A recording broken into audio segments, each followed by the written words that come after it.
Hey guys, so Back in the Day Gamer recently released a video talking about his top 10 most expensive NES games in his collection. Now for those who don't know, I would say that Back in the Day Gamer and I, we're kind of besties. You know, I've talked to him on the phone like twice and we text every now and then.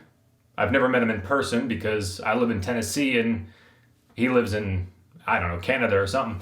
But the other night we were texting back and forth, you know, as besties do, and he told me he wanted me to do a response video. Now, I'm gonna be honest, my NES collection is nowhere near as impressive as his. I got into the collecting world a bit later than others, so I missed out on the opportunity of finding, like, Little Samson in a bargain bin at a thrift store or something. Could you imagine? So I'm gonna cheat the system a little bit and include a couple of Famicom games, as it's technically still the NES, sort of. And to be open and honest, I'm putting this video together rather quickly, so it may have been years since I played some of these games, but we'll make it through. So the first two games are games that he talked about as well, so I thought I'll go ahead and get those out of the way. First up is Dragon Warrior 4. Now for those who don't know, I'm not big on RPGs. Mainly RPGs with turn-based style combat. But I do love the concept of RPGs, the adventures, the leveling up, the party building, all that fun stuff. I just can't get over the combat. I actually bought this game from an old work buddy of mine. I believe this was his copy from when he was a kid, but I could be wrong about that. Next up, DuckTales 2. I haven't played much of this game, but I have played quite a bit of DuckTales 1. I never beat the original, but I did beat the remastered that came out several years ago and really enjoyed it. Now, I almost ended up with 2 copies of this game as my wife had already bought me one for Christmas one year, and while we were out and about, I saw one out in the wild. I don't remember why I didn't buy it, but it's a good thing I didn't. But I guess it wouldn't be bad to have 2 copies of a somewhat rare game, right?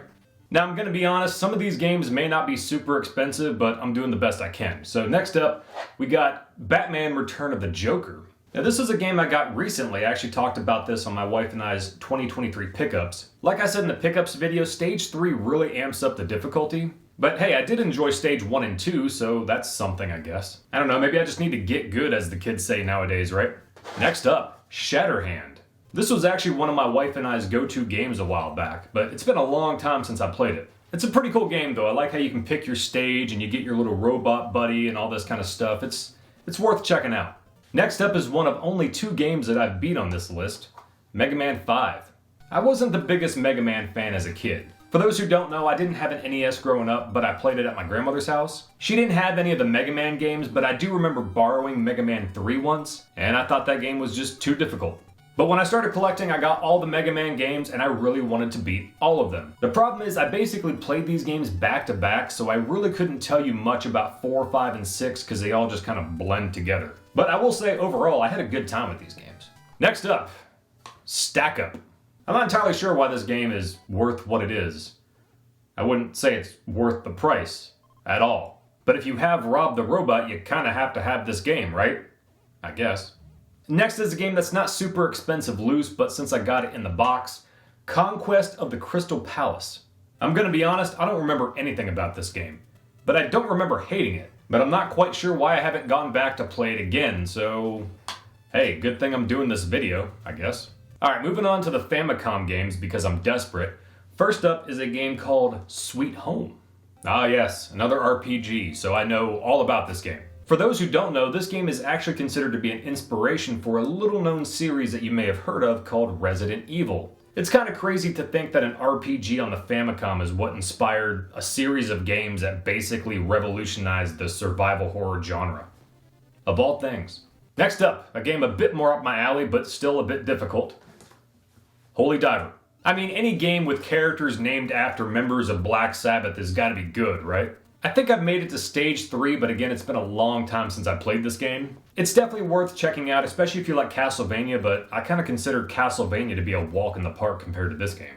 For the last game, as I've already said, Back in the Day Gamer and I were besties, and what started that friendship was a love for a certain NES game, which just happens to be probably one of my favorite games of all time, and I think his as well, which just happens to be Mike Tyson's Punch-Out.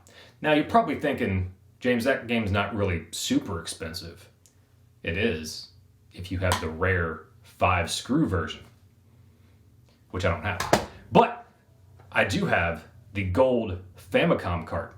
So for those who don't know, this game was given out as some sort of prize for some sort of Famicom golf competition, I don't know. Now the thing about this game is it technically doesn't have Mike Tyson, so the last opponent just happens to be Super Macho Man. So if you're not badass like me and able to beat Mike Tyson, you could beat this game and say, hey, I've beat Punch-Out! Now if I'm not mistaken, I think his code is still in the game and it can be accessed via Game Genie, but I'm not entirely sure about that. But I'll be honest, this is probably one of my favorite items in my collection, and probably one of the last games that I'll ever consider getting rid of. Well, anyway guys, hopefully I was able to impress you with my expensive NES/Famicom games. I did the best I could. But thanks again for watching guys. You know what to do, like, comment, subscribe, all that fun stuff, and I'll see you again